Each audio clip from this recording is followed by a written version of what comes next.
people out there? How's it going on this wonderful Monday night? It's been a pretty hot last few days. Dying out there, sweating, thugging it out in the hot summer sun, but I'm now inside with the nice cool AC where we all belong, where we all return to at the end of the day. We all just crawl back inside where it's nice and cool. But tonight it's a little special stream. We're doing something a little different. What happens every so often whenever I release an album, but last time I did this was like a year ago. So yeah. Yeah, it's been a while. It's been a minute. It's been a minute. But I was cooking. I was cooking in the basement where I record music cuz I don't have a studio of any kind, so, you got to do what you do. So I was down in there working on stuff, messing around, making tunes, and out popped an album that I made. So what we're going to do is we're going to listen to that album. We're going to go through the tracks, talk about some stuff, and it's going to be a real cool time. We're going to learn a lot. We're going to get a lot of insight from me, the person who made the songs. Can you believe that? How cool is that? How special is that, You're not going to get that anywhere else. You're not getting that on other Twitch channels unless they're actually doing something similar too, and in that case you are. But you're not going to get like insight on my music. You're only going to get insight on their music. Like you kind of see how that works out. You kind of see like how that all is like set up. Cool. I think you do. I think it's all making sense. I think it's adding up for you, which is great to hear. I'm really glad that's the case. Um but yeah, it's a album listening stream time. I put an album out. It was like last Friday. Yeah, last Friday, the 21st. That's when it came out. It's called Dead Internet Theory. If you want to buy that album so you can own it and listen to it wherever you go, there's the link. So you can just pop on there and you can listen to that shit, and it's going to be super cool. It's going to change your life. You're going to be like, "Damn, this is awesome. This is great music." And you can give it to your friends to listen to. It's only like $7, so it's cheap. We got Justin in the chat. Justin has made it. You are just in time. Ha ha ha ha.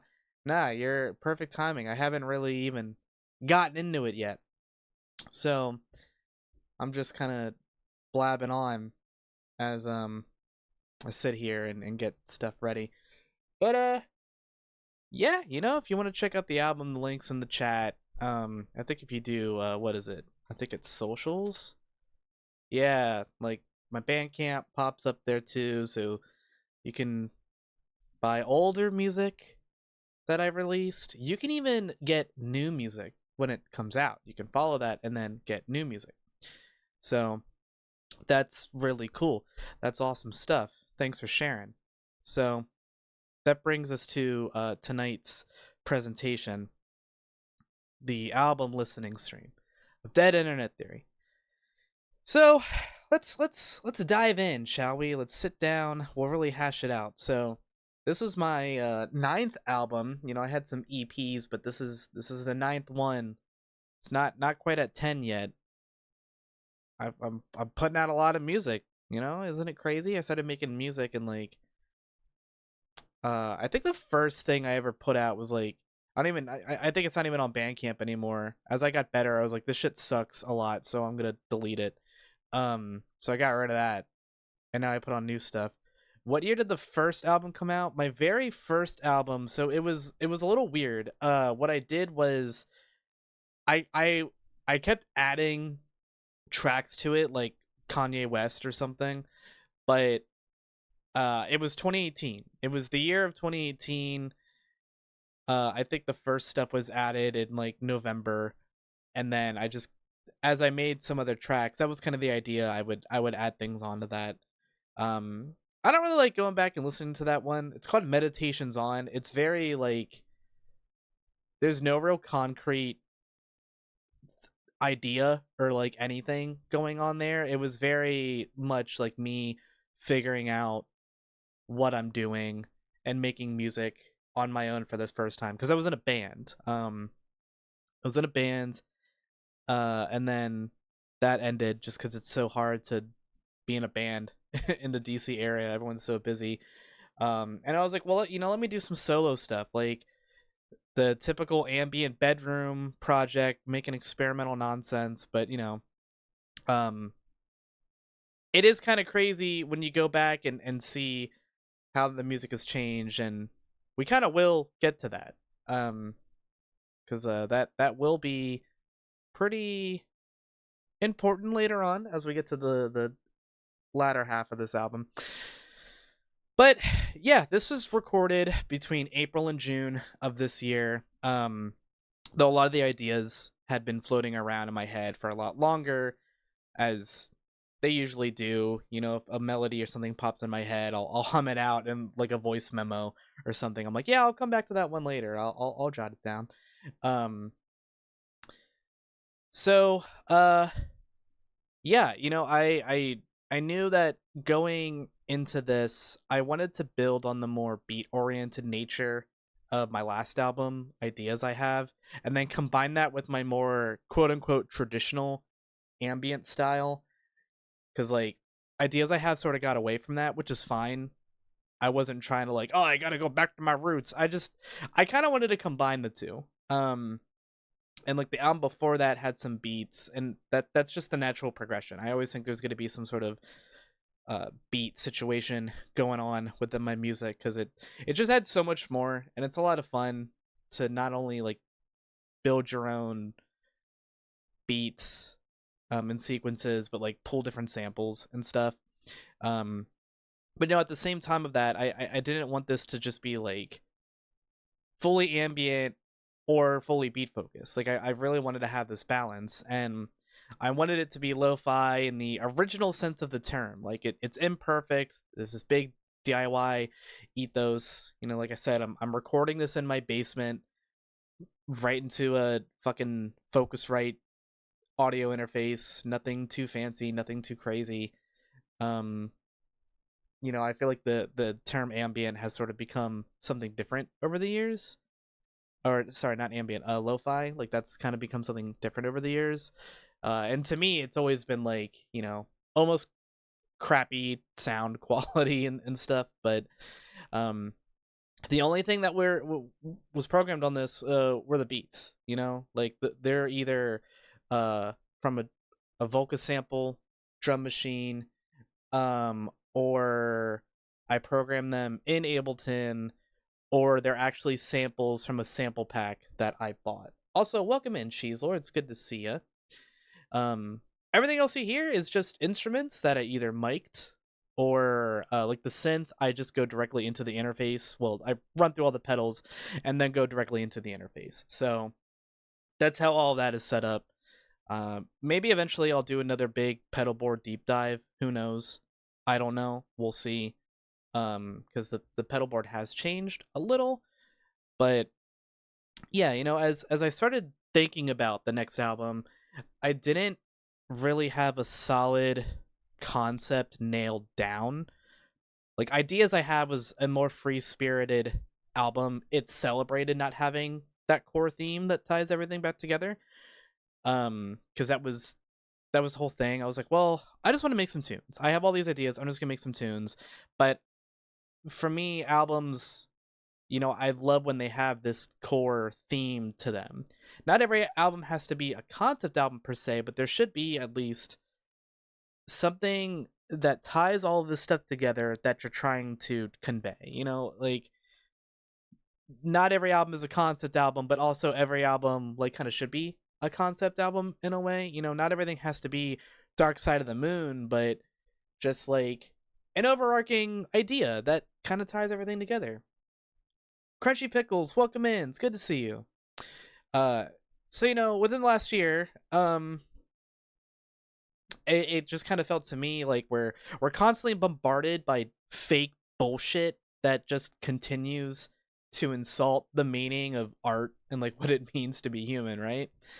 And like all that stuff just kind of just lives in my head. You know, I see local musicians in the community who um well, you know, most of them that do this, they're not like super great, but like they'll make an Instagram post and it's like clearly, oh, you clearly used AI art for your show poster. Um, I saw a post where like this was on Twitter. Somebody was like, I had a band submit an AI generated stage plot, and like if you're using AI to generate your stage plot, you should be fucking making music. Like they're not that hard to put together. Just how do you set up your shit? Like what do you want? You need AI to generate that? Get the fuck out of here. But you know, AI art is not only hurting artists, but it's hurting the very idea and meaning of making art. You know, we see fake images, read fake stories. It almost feels like we're living in this completely fake reality where all this fake shit has overtaken what's real. And you know, all these thoughts lived and they continue to live in my head. And as I would kind of mess around, I that's sort of what I settled on this theme of the album, like this conflict between real and fake, particularly within the lens of art and emotion and feeling, like what can't be replicated, what is genuine, what makes us realize we're alive, and what makes us embrace that experience of being alive. Um, so with the title, if you don't know, um, man sounding like Holden Caulfield. Yeah, watch out, John Lennon. I'm fucking coming for you. Welcome in, Puffins. Good to see you. But the dead internet theory is a conspiracy that says the internet is now mostly bots and automatically generated content that's like manipulated by the algorithm and like mimics human behavior. And like you see all that shit everywhere now. Like just go on Facebook. I think I swear I read a story that like there are more dead people on Facebook than there are real people, which I definitely think is true. It's like quite literally dead internet theory, but it's the same idea, you know. Like just look at any fucking tweet on X slash Twitter, whatever the fuck you want to call it. Like when I posted that I was live, like the first like that pops up is from a bot, from someone that's not real. And all these bots, they exist to just manipulate everything, persuade how you shop, how you act, what you believe. It's just it's the marketing scheme of America, right? Like this is how it's always been. Whatever can get you to buy the latest newest thing. And it's so prevalent and it just sucks. Like there's no other way to really phrase it besides it just sucks ass. Where like everything is just fucking bullshit when you're looking around. And it's a shame, but you know, people are still out there making stuff in the face of this, like just because we have these cheap shortcuts. And you know, to me, the purpose of life, you know, get out the notebooks. Here's philosophy hour. Like the purpose of life is to create, and whether that's like creating happiness, creating life, creating art, to me, like that ability to create something like art is what separates us from every species and like what makes us human. Like it's our culture. You look back thousands of years and we always have like the art that they created, and you can understand what someone in like the fucking 1100 living in like Italy, you can see a part of them through what they make, and it's so cool. I remember reading some science person talking about how we'll inevitably end up creating some kind of designed by humans label to apply to real content, so we'll be able to tell again. And you know, it's funny because like a lot of times you see AI art and it's like at first it might get you, but if you just spend like 10 seconds like really looking at it, you realize a human didn't fucking make this. There's no soul here. There's pretty much every art, barring, maybe some examples like the fucking Sistine Chapel or something, they have like these imperfections that like make it what it is. Like that's what makes it cool. I think this is what happens when you get all these fucking people who like go to an art museum and they just see like a two-tone painting and they're like, oh, this doesn't mean anything, or they just see those images online. But like when you actually stand in front of work like that and actually like study it and you can see the texture, you read the context of it, like AI art can't do that. So you think about all these things that we've created and it kind of makes you go like, damn, we're actually pretty fucking awesome when you think about it. Like we made this shit and that's really cool. And I hate this idea that AI can make the process of creating art easier and more efficient. Have you considered that I like spending time on what I fucking make? Like, yeah, it's work, but it's fun. It's fun taking this idea you have and fleshing it out into something that's real and can be experienced. Like that's so cool and rewarding. Even if the reward is you sitting back and going, "Yeah, I made that." Like it is really fucking cool that you were able to take your pencil and draw something, or hey, I'm going to pick up a guitar and I'm going to make this song. Like no one has made this song before. I'm going to fucking make it.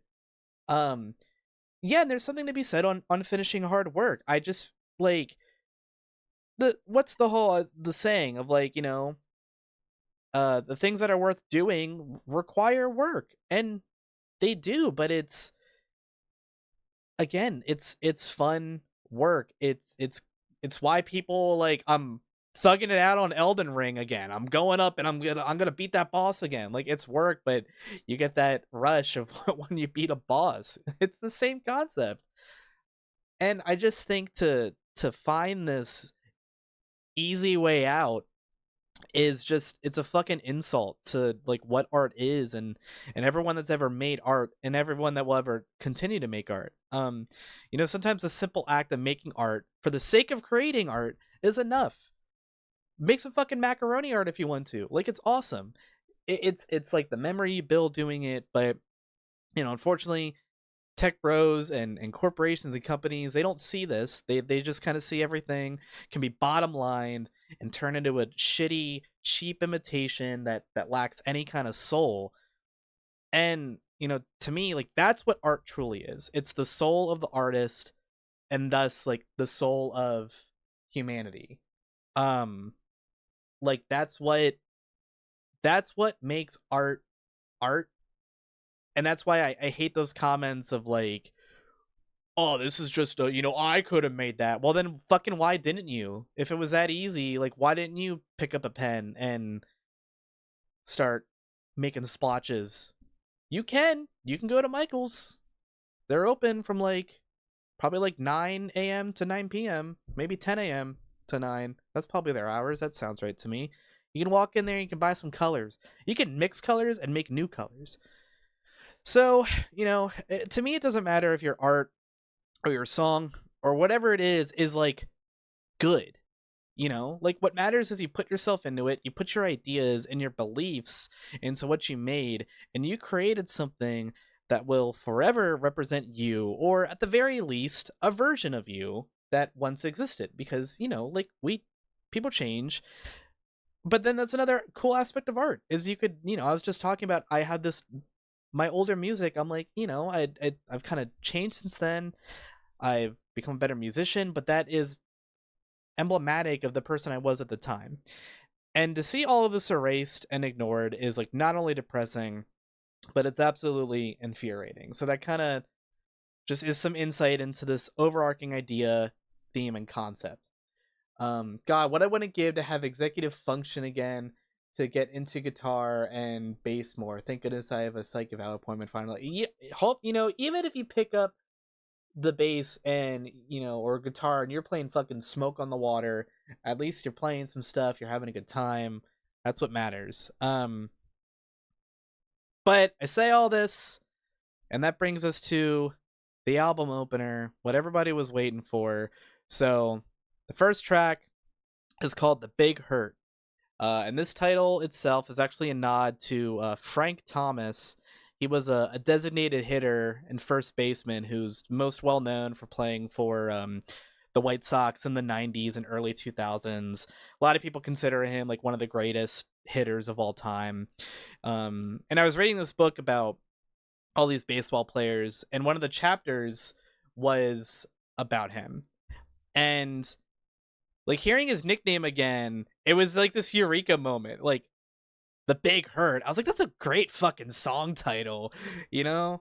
Cause it kind of feels like it's like the big sleep, you know, the Big Hurt. It's like this age that we're in where like everything just seems like it fucking sucks.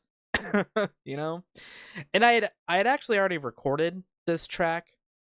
Um and it, you know, it's funny cuz like the I always have placeholder titles, and they usually just kind of sum up like what was the vibe or sound of this, and I think it was just called like Big Drone. So it already, you know, the word big was already in there. But I knew this was going to be the opener. I was like, this is 100% the opener. The Japanese metal band Boris were a big inspiration for this one. It's pretty much all like the Hizamitas fuzz that Earthquaker Devices made for Wata of Boris. Like it's the same fuzz pedal that she uses, and it's just very oppressive. This goes at a pretty slow pace. Justin, it's 12 minutes, so this is perfect for you. And it just, to me, it feels like this dread we're all familiar with. Um, you know, before I hit play, a friend of mine asked me if this album is, quote, a post-apocalyptic scenario. And while I want to leave the album's imagery and everything as a whole, like, up to the listener, I sort of envisioned, like, these massive cities, but like you're kind of out in the wastes and you see these massive cities, but all that surrounds you is, I don't want to say ruins, but like the abandoned outskirts. And to me, that's just like the symbol of capitalist oppression that seems forever endless. Maybe not like, I feel like with Blade Runner, there's almost like a particular cyberpunk flavor. Like you can add that if that's whatever you picture. But for me, it's just very like modern, maybe like a bit more brutalist. But let's see if this works. Let me, that text should show up. And then hopefully I can I'm gonna see how well I can adjust the music as I play, but just kind of let me know in the chat if it needs to turn up. But I mean, you might have to do some adjusting at home, because I'm only kind of hearing it as you're hearing it. But let's see, let's see if this works. So here is the first track, The Big Hurt. Let me get it going here. Let me make sure it's on the monitor so I can fucking hear it. I'm actually loading them in. Last time I did this, I just went right onto Bandcamp, but I'm not doing that this time, so let's see. Come on. Come on! Work! Alright. I'm not hearing it, but maybe you all are. Maybe I can hear it on the stream. Oh, yeah. I'll do it that way. So I'm gonna mute myself. So I'll be back in like 12 minutes.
Well, there you go. The Big Hurt. Felt like you walked up to the cliffs.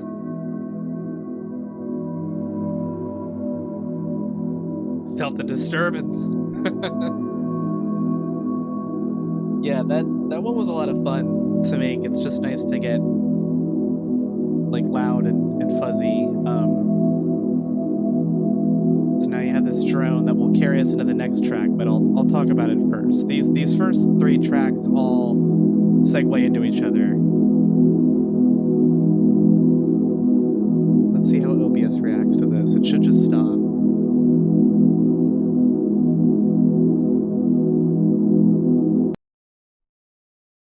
I think it does. Yep, it does. Perfect. Yeah, so there you go. That was the opener. I think it sets the tone. It feels very emblematic of the album cover. Do your tracks have smooth transitions into each other? I think the first three are the only ones that do that on this album. But that's something I do on a lot of my releases because I love that. I love when a song transitions into another one. And for folks who have seen me play live, they know this, that when I start playing, I don't like for there to be silence until I'm done. So I try to have something that carries the song into the next one, whether that's just like a drone or a little loop that is just playing. You know, I think like once you're in an album, like get me by the balls and keep me there, man. Like just I'm in this shit. Let's go. So but like I said, I think these three are the only ones that should do that. So track number 2, or let's see, Sickle says, some of my favorite albums have you checking to see like what track am I even on at this point? It's been 40 minutes, but nothing has stopped. If you've never listened to Nonagon Infinity by King Gizzard and the Lizard Wizard, that the whole concept of that album is every song segues into the next one.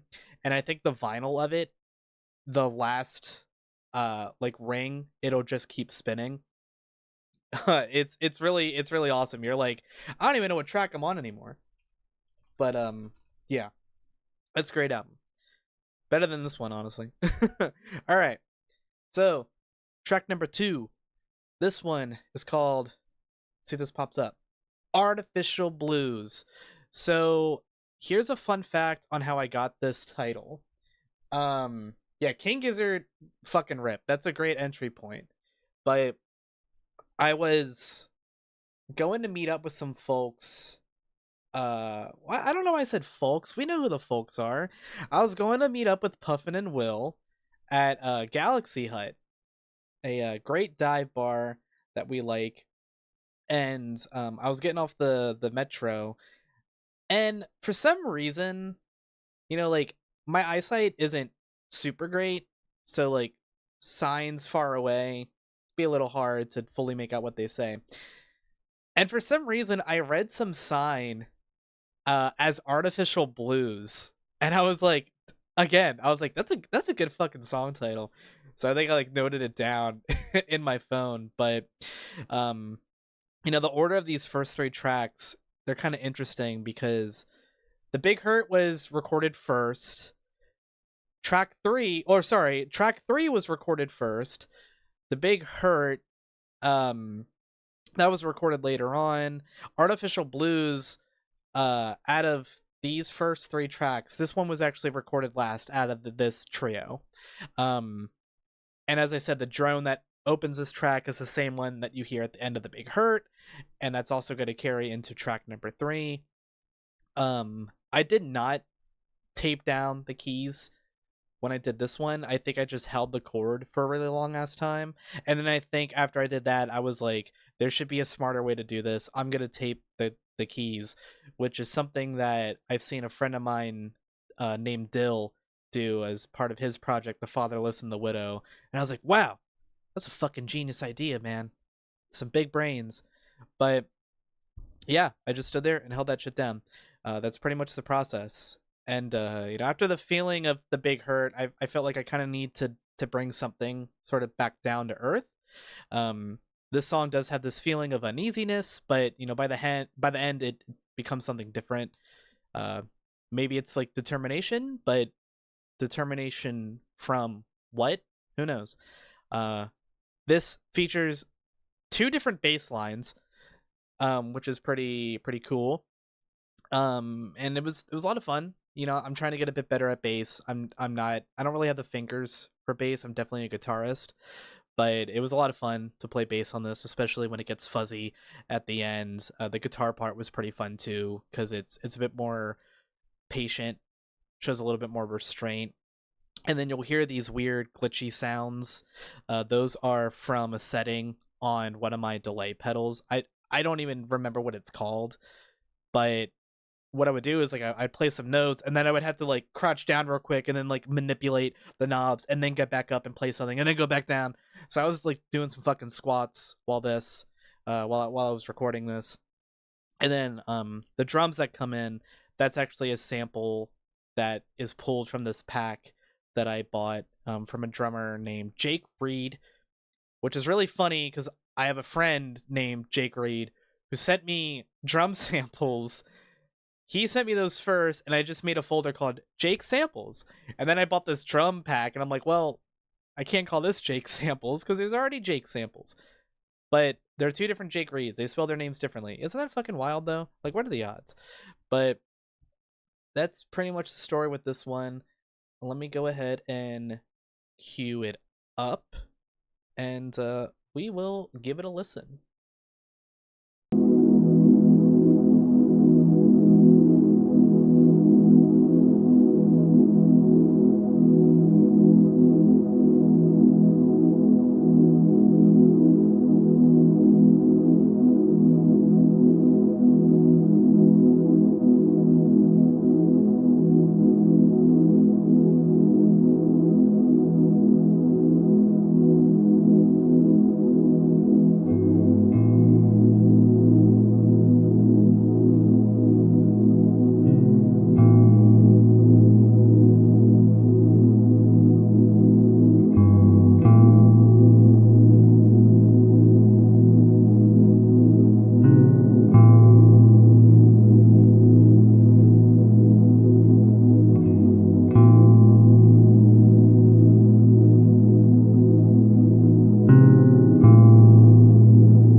track number 2, Artificial Blues. You know, it's funny that you all are mentioning Blade Runner because I definitely think the track on the soundtrack, Blade Runner Blues. I think when I came up with that title, it also reminded me of Blade Runner because that's a great track. That's also a movie. Every time they play it in theaters nearby, I'm always busy and I can never see it. So I'm really hoping this year I can finally see that movie on the big screen because I've not seen the original in theaters. But yeah, there's Artificial Blues. A lot of fun. Like I said, I love that bass at the end. I'm using a pick because I'm not that great at using my fingers on bass. Again, guitar player, going to bass, sometimes a little hard.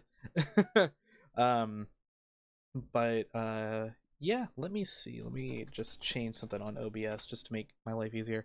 All right. So we'll go to track number 3. Pick on bass is valid as hell. It really is. Like I remember when I saw Dinosaur Jr. and Lou Barlow. If fucking Lou Barlow is playing bass with a pick, like if he's good enough for it, you're fucking good enough for it. Like that guy's a bass god. Like, you know, there's some people who are like, oh, you're using a pick with a bass. Yeah, I am, and it's fucking cool. So, whatever. That aside, track number 3. Here we go. This was the first track recorded for Dead Internet Theory. Some of you have actually already heard this before because I had shared it with some of you, the select few who are lucky enough. You got a sneak peek. But a big inspiration for this track. Actually, let me read this. What is that? Clay Gober? Is that how you say that? I'm gonna assume it is. Clay Gober of Polyphia, David John Levy of Unprocessed, and a bunch more use picks on their basses all the time. And they're gods among basses. Yeah, like it's awesome. I like it. But a big inspiration for this track was Moon Age off of the album Stratosphere by the slowcore band Duster. Really great band, fantastic album. I don't want to say the drum beat is like a complete ripoff because it isn't, but it's really damn close. I really wanted to play this track live when I had my gig back in March. That's when I came up with this, but I don't have all my loopers and drum machine hooked up to a MIDI sync.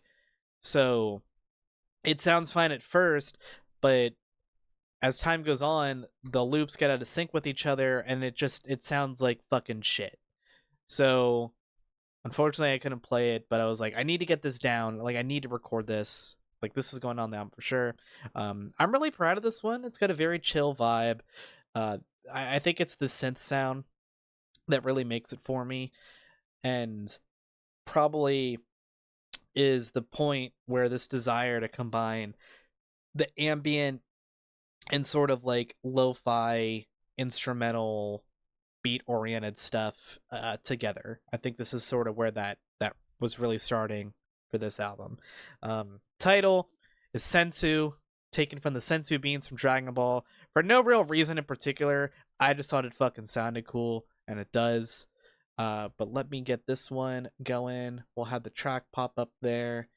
I'm gonna mute myself and I'm gonna queue up Sensu. So I also want to say, doing this, it makes me feel like I'm back in doing student radio. So that's cool because I miss doing that. But here's Sensu. Hope y'all enjoy.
coming to a close.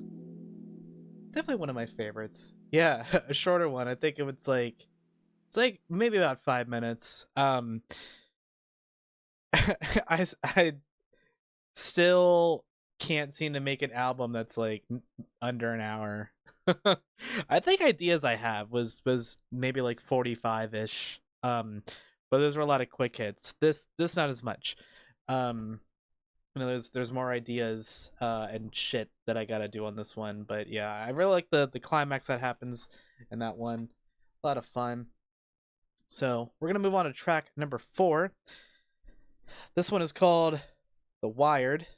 Uh, this one, it reminds me a lot of the kind of stuff I used to do back in like 2020, 2021, the This Complex Machine era.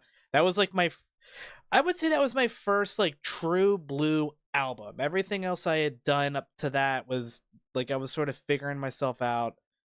Uh I had an album that came out called The 4th of July. That maybe that was kind of like album number 1.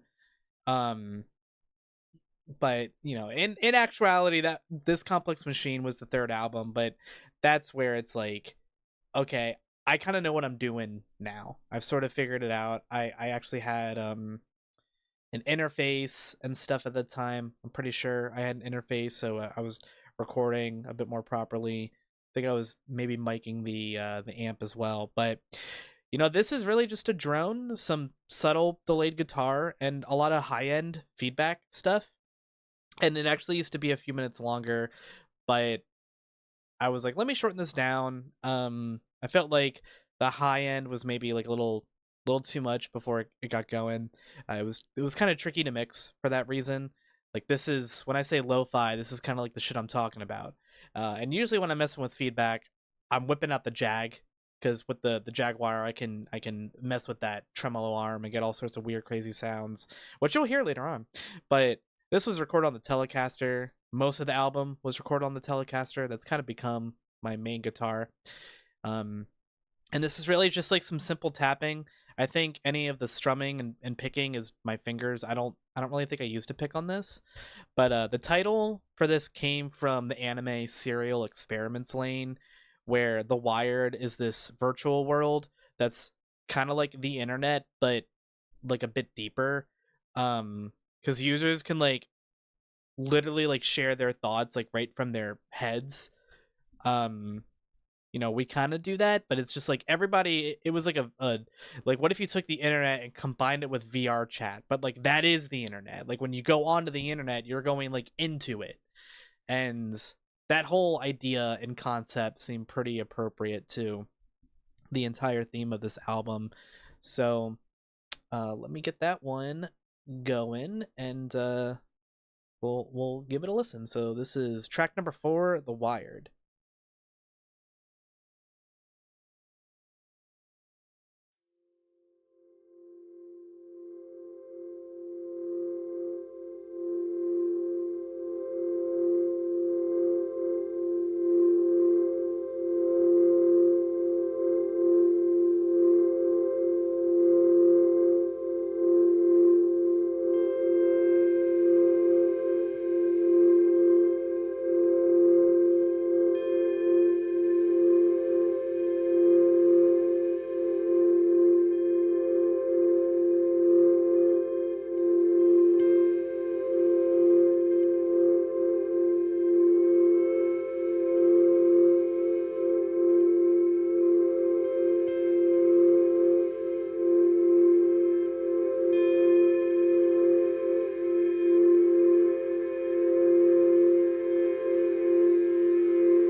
So that's another one that's a little bit shorter. A lot of weird shit going on, odd sounds, but it was fun to mess around with, doing some feedback stuff. I always love doing that. That's always a lot of fun to do. It's one of my favorite things about playing live because I can get a lot noisier, a lot crazier. A little bit harder to do in my basement, but anyways, moving on. We're going to the next track. Let me type it first, and then I'll show you. Give me a second here. All right, there it is. So this one's called Faked. This was born from a riff that popped into my head one day. That may or may not be a little bit of a ripoff of a segment of Cinderella's Big Score by Sonic Youth. But if you know the segment, it's a great one. So hey, there's worse shit I could be being inspired from. The placeholder title for this was actually Joy Division. Since like that was kind of it just kind of feels Joy Division-y, bit more like lo-fi though. And I had a lot of fun just playing that riff. I think it's a good one. Like I said, I like the real gritty sound that I got out of the telly from this. It's mainly the Earthquaker Devices Westwood drive pedal with the treble turned up almost all the way, if not all the way, with some drive thrown in there. And there's some delay stuff going on in there too. Maybe a little discombobulating in a way. But I'll get this one popped up. We'll give it a listen. And track number 5, Faked. Here we go.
There you go.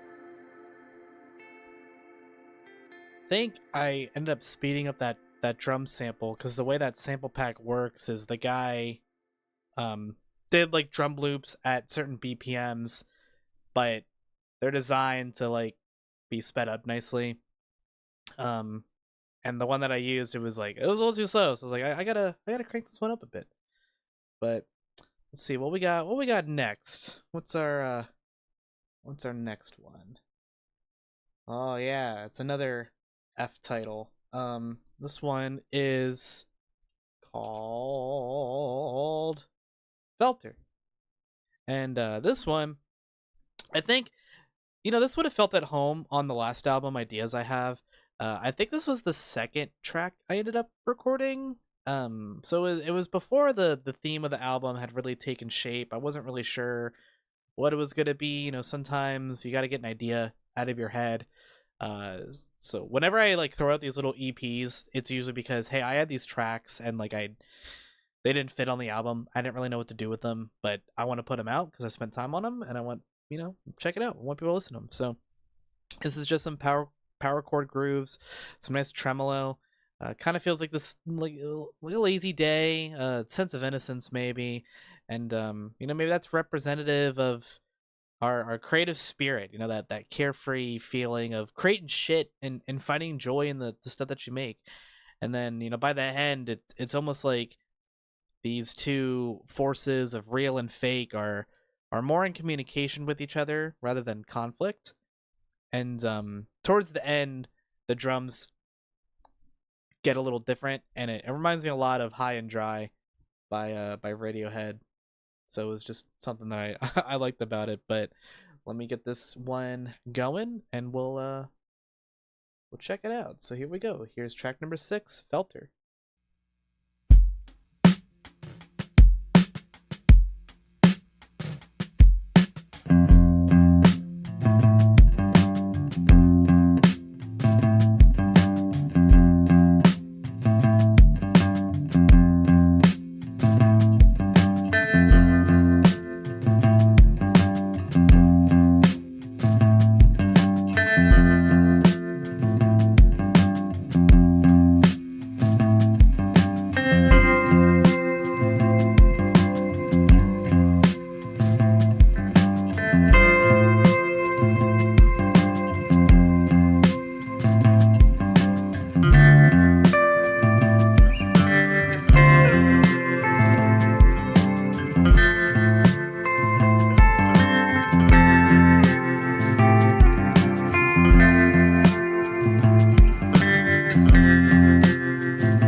some twinkly guitar stuff to fade it all out.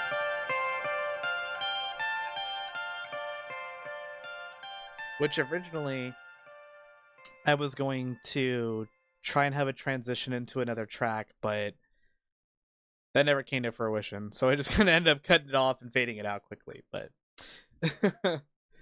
there you go. Yeah, yeah. I love that twinkly guitar bullshit, baby. It's what I'm all about. But yeah, that was Felter. I love the bass line and that. A lot of fun. We're moving on to the next track here. This one is called How You Used to Sing to Me. And this was actually programmed, the beats were actually programmed in Ableton itself. So they have like these loaded in drum racks and stuff. And I forget the exact one that I use, but it pretty much replicates an old drum machine because I really wanted like a particular drum machine sound. And the melody of this is actually taken from an older song I made called Empty Dreams that I originally made when I was in a band. Welcome in. We have not gotten to these are the days, so we're getting there. That's after this one we'll be there. So you're here just in time, but it's great to see you. But yeah, this melody comes from the bass line to a song I made called Empty Dreams that originally created when I was in a band back in like 2018. And then I ended up doing like a solo version of it on this Complex Machine, and it has some variations on that bass line, but like the general idea is the same. The placeholder title was literally Empty Dreams Bassline Sound and Ass. And it's a nice simple little song. It's a lot of fun to just kind of noodle around. I think the slide guitar on this adds a lot. It gives it a melancholic feeling. But we'll give it a listen, and excited to hear what y'all think. So here is How You Used to Sing to Me, the 7th track.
There you go. Yeah,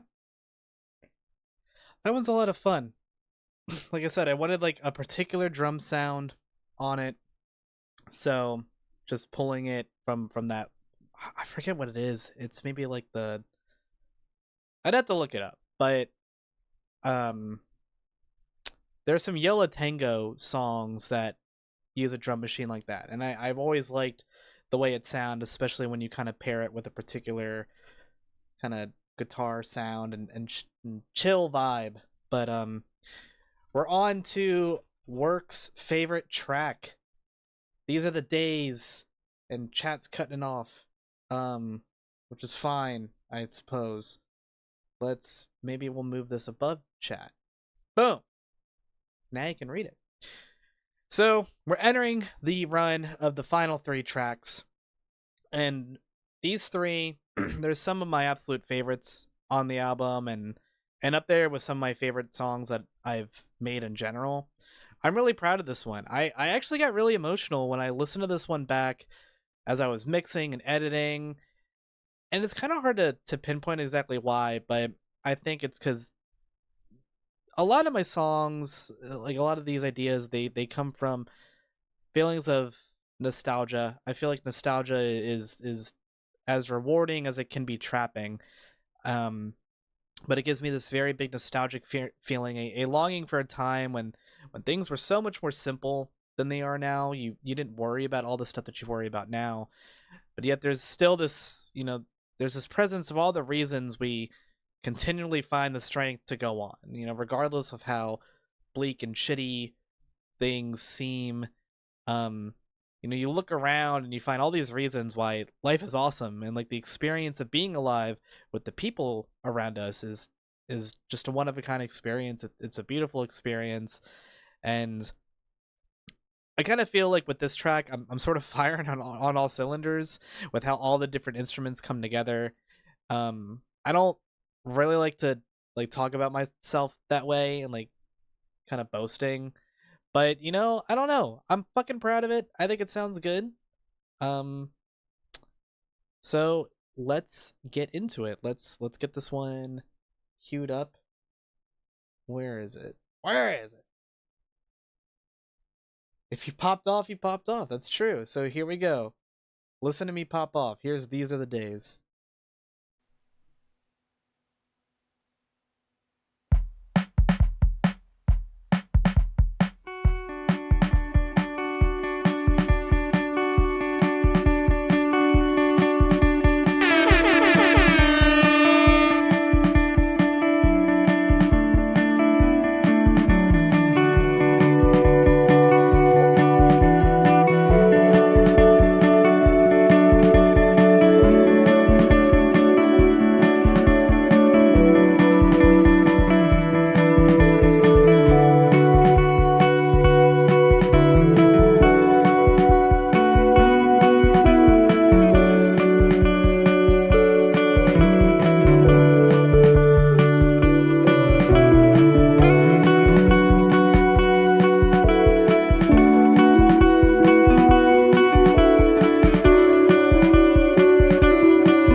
There you have it. That was These Are the Days.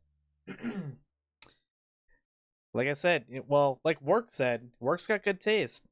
If that's his favorite, it's a good mark. But first things first, Dashneer, thank you for the raid. Welcome on in, Raiders, if you're still sticking around. If you don't know who I am Beta Pop.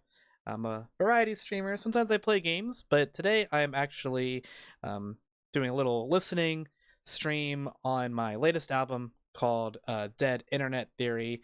And again, if you're enjoying what you're hearing and you would like to support me and my music, you can go to the link I just put in the chat, and you can buy it for as low as $7.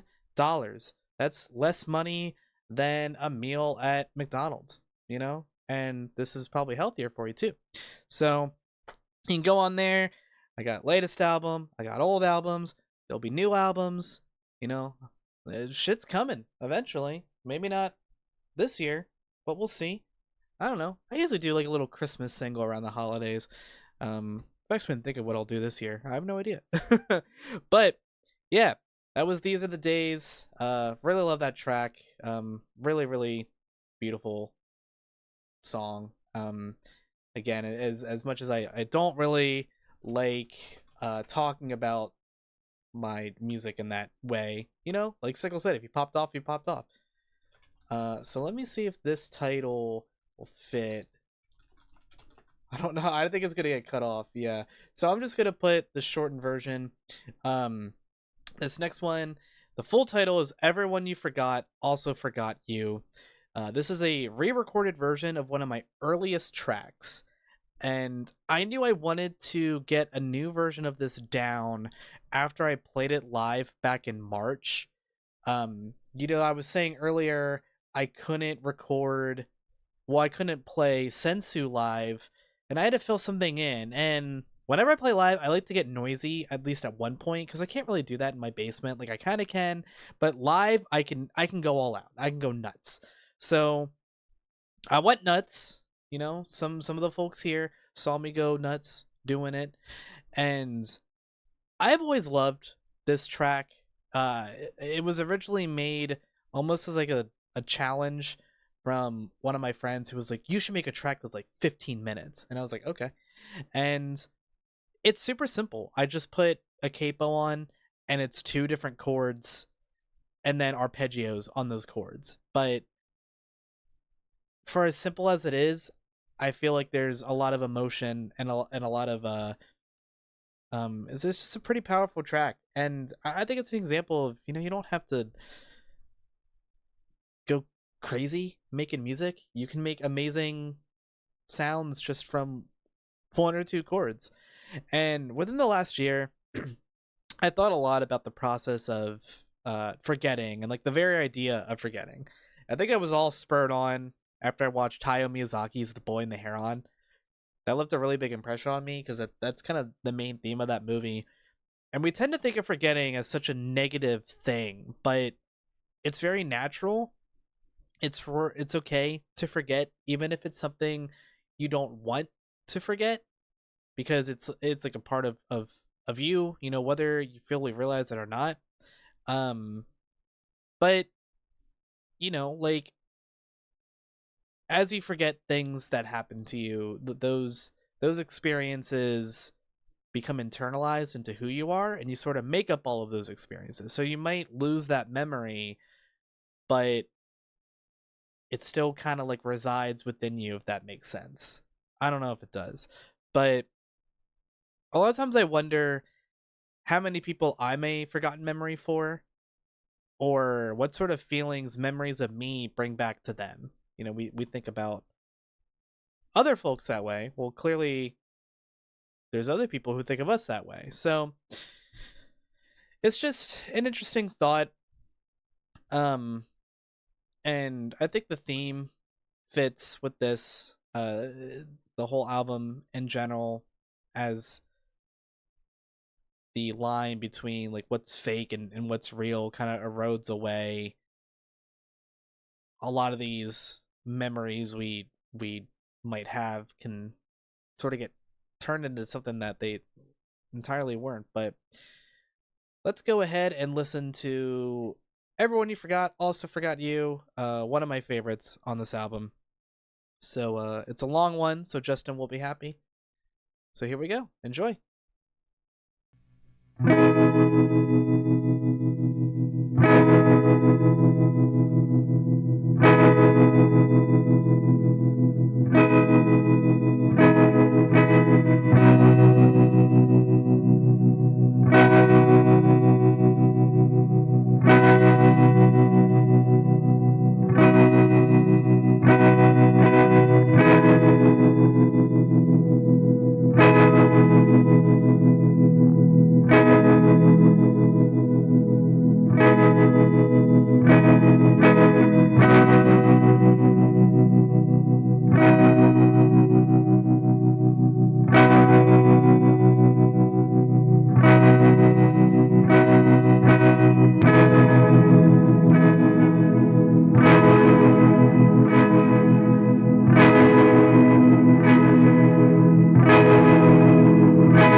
So there you have the re-recorded version of Everyone You Forgot, Also Forgot You. Uh, like I said, one of my favorite tracks I've made. It's one of my favorites to play because it's pretty easy. Um, but there's just a lot of subtle stuff that make it a lot of fun. Like activating the delay and then just kind of letting it repeat. So the pedal that I use for that, the Avalanche Run, it's probably my Desert Island pedal. I love that thing, and just you can just let it go and go and go. And then the big addition was the drums. The original version doesn't have any drum track in it, and I think it adds so much. And when I played it live, I was like, all right, I gotta go off here a little bit. I gotta do some solo stuff. So I kind of had to capture that. But with the riffs, in a lot of like shoegaze music, there's something called glide guitar, where this is why Jaguars and Jazz Masters are great for this, because the tremolo arms, they can both go down and up. So like as you strum, it'll change the pitch. That's why it's like technically vibrato arm, I guess.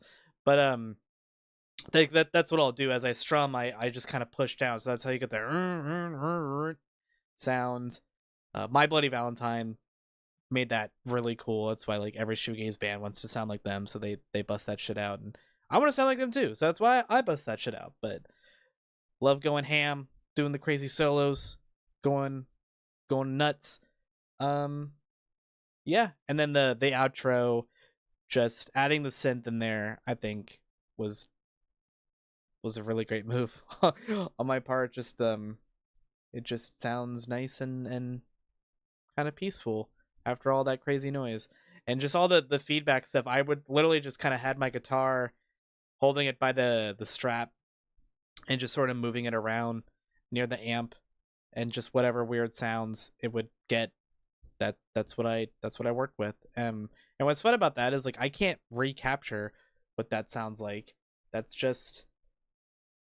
captured on the record, and if you see it live, it'll sound different, and that's why music is awesome. But we have now entered the end. Here's the final track. Almost 2 hours into the stream, we hit the final track. It's called Tangible, is what it's called. After I recorded this, I knew this would be the closing track. I think it's a wonderful track to end the album on. It's sad, but it also feels hopeful. It operates in this gray area where we've made it out, but clearly we have lost something along the way. This was another beat that was programmed into Ableton, and just a synth sequence that I came up with. So it's just kind of hit and play on the synth and letting it go, and then I added some stuff on top of that. This was another track that I felt really emotional while adding stuff on top and while editing. And I think a lot of artists out there can be hesitant to embrace the feelings and emotions their creations elicit, but I think it's important to really open yourself up to them, because after all, the act of making art is also a process of self-exploration and discovery. It allows you to look at yourself in a different way, through a different lens, explore who you are and the things that mean the most to you. You kind of ask yourself certain questions. Like, you kind of question your whole worldview and your ethos and your beliefs, everything that you are. It's one of the most rewarding aspects about making art, and it's something that AI will never be able to replicate. So without further ado, we will go into the final track. It's called Tangible, and this is what it sounds like. Hope you enjoy.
And there you go.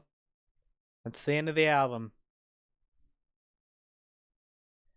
So you just listened to Dead Internet Theory, which I made in my basement over the course of a few months.